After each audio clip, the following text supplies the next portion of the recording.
Welcome back to War Thunder and welcome aboard the Chieftain to a game that by itself is not remarkable. It's still pretty good. However, it's the overall background that is so awesome. And I'm in the Chieftain Mk.3, not the Mk.5.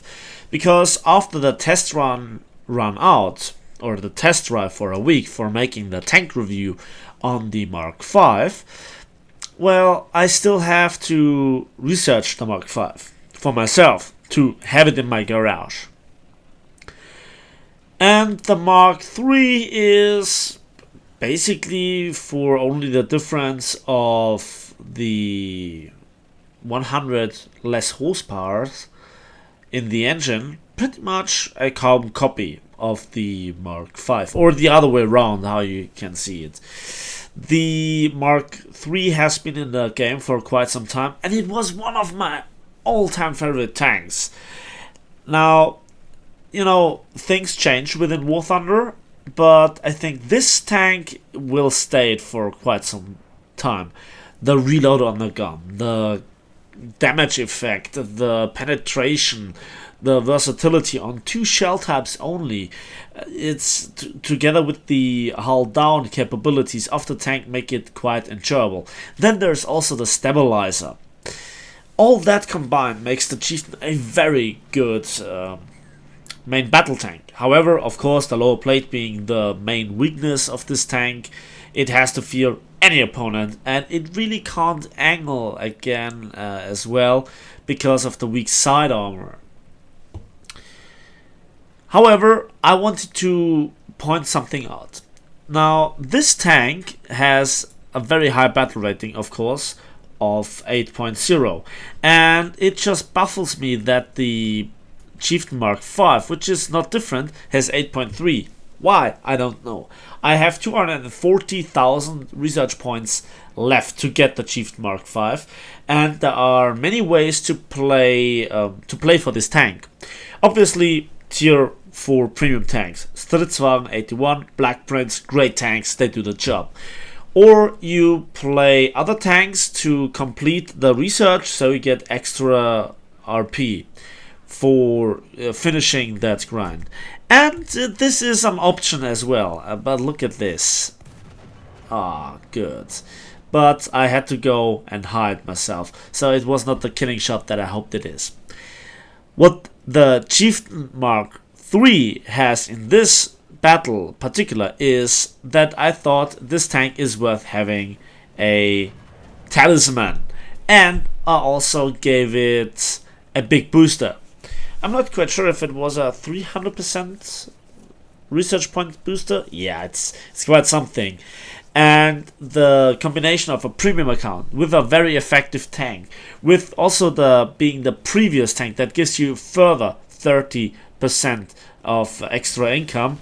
I baited this guy here, tried to bait him with the machine gun, sadly it didn't work. It gets a lot. It gets a lot of staggering that also has no penalty. So every kill, every interaction is really important. The drawback is we are here on jungle, so the enemy does have the capture point. I'm the only one at the flank here, and now I actually baited him into looking over the ridgeline, and I damaged him good enough so that I can finish him off with a hash shell. Beautiful. So, again, let's recap it. I have a premium account that is plus 100%. Then this tank also has a talisman. I think early on I got it for this tank, even while I was spading it for the first time. Another plus 100%. Then I'm researching the Mk.5, so additional plus 30%. And that for every battle. So additional, calculation-wise, 230% extra. Of course, it's calculated a bit different, but you get the point. Then additional 300% booster for that battle. So we're looking at quite something in terms of income. Now my team does the crucial thing and decaps and actually caps the spawn, the capture zone. And on jungle the points tick down quite fast, so that was something that I had no influence on. And watch this shot. That was with the hash shell. I did not kill him, but I crippled him hard. But because there is a tree in the way, I switched to the APDS, and this guy has no chance of getting back into the fight, and I execute him here with an ammunition rack explosion. So, T62 out of the match. This position is very... well, you have all the strength in your hand if the enemy is coming towards you. The Chieftain is one of the best defenders in the game. Again, high rate of fire, versatility in ammunition, hull down capabilities. Well, I talked about it in my Chieftain Mk.3 tank review. It's the same on the Chieftain Mk.3 here. And what I want to do now is to strangle the enemy a little bit. There is a location that works more than often. For a moment, I thought I'd seen something there. And, you know, I'm very careful because I always thought that on my left-hand side there would be a tank. But in fact, I think I checked the replay. It was in fact the T62 that I killed, but I thought the T62 is another tank there, so that's why I was so cautious. And then there is another drawback of the Chieftain, that's the mobility overall with the rather limited top speed. But it's not terrible, it's not mouse-like or something like that, it still comes around. But it's really the turning that gives the Chieftain a big problem, in the meaning that it's very often, if you're not at your top speed and you want to turn, it's more effective to come to a full stop and use the neutral steering to switch or change direction if you have to go, for example, 90 degrees instead of braking with one track, because it's that awfully modeled. I'm not quite sure what it is, and that fight is hilarious. I saw the I actually don't get it that I did not go through there, and that he actually shot my upper plate. Yeah, then I get his gunner and his loader, so I interrupted his reload, and he can't fire at all, but he tries to facehug me. Doesn't work really that well. Then I don't know what this guy was doing. He was not shooting me, and I executed him with that shot, and I had enough time left for first of all bouncing another 122 on the upper hull and then kill him with a double strike for my ace. That's something really nice. I love the Chieftain. However, the tank destroyer, the Su-122-54, made the crucial mistake of facehugging me. He should have aimed for the lower glacis, and I would have been a one-shot for him. However, there is one tank that I can tell you goes through the upper glacis with APHE, and it's not the Yak Tiger. In fact, it's the Object 268, as I demonstrated in one of the clips in my tank review of that. So the overall message is that I am really looking forward for the rest of the grind, because I have such a good I just rip big chunks out of the progress, the research part, and I like that. You know, looking at successful battles and huge incomes really is something that I like to do. So that's why I actually collect boosters with my war bonds. That's why I use a premium account.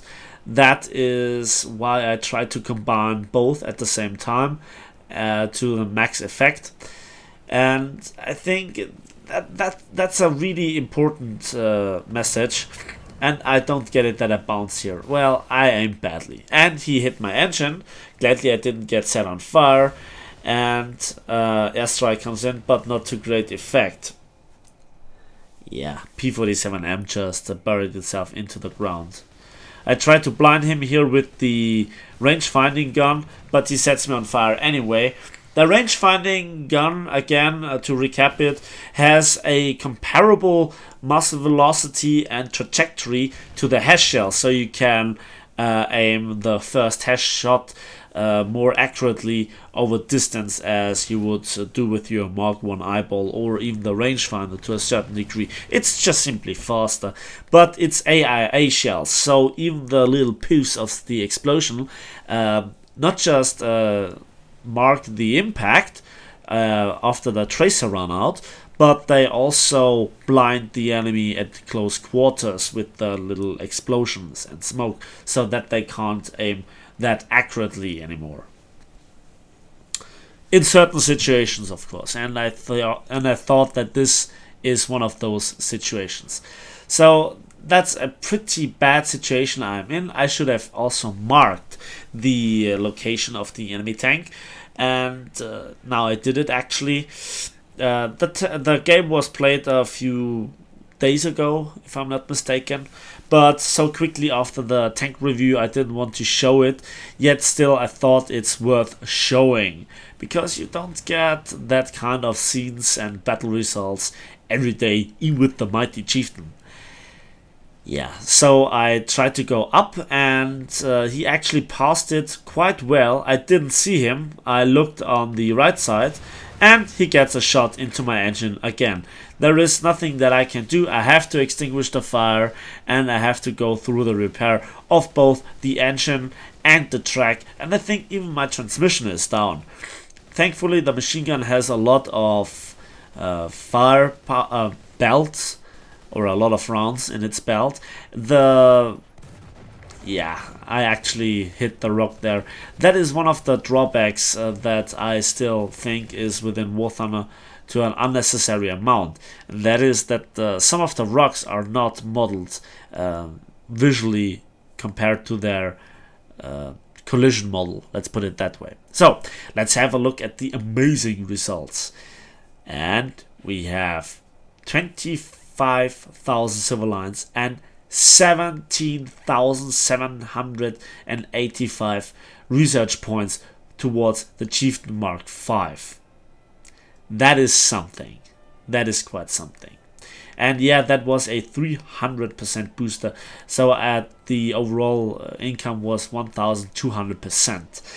Yeah, that's nothing that you get for yourself all the time. And I just was third, so maybe in another battle with like 10-15 kills I would have gotten much more. And yeah, but you know, it's always, you can be thankful if you get that kind of result out of a battle with a big booster, because most of the time, let's face it, you get one-shotted, go back to the garage, and that's your hard-earned booster, either by the PvE or through the daily login or by purchasing war bonds, whatever. Yeah, so that was another enjoyable battle in the Chieftain. I hope you enjoyed the video as much as I enjoyed playing it. Please give this video a like if you did, subscribe if you want to see more, and we'll see each other on the battlefields of War Thunder.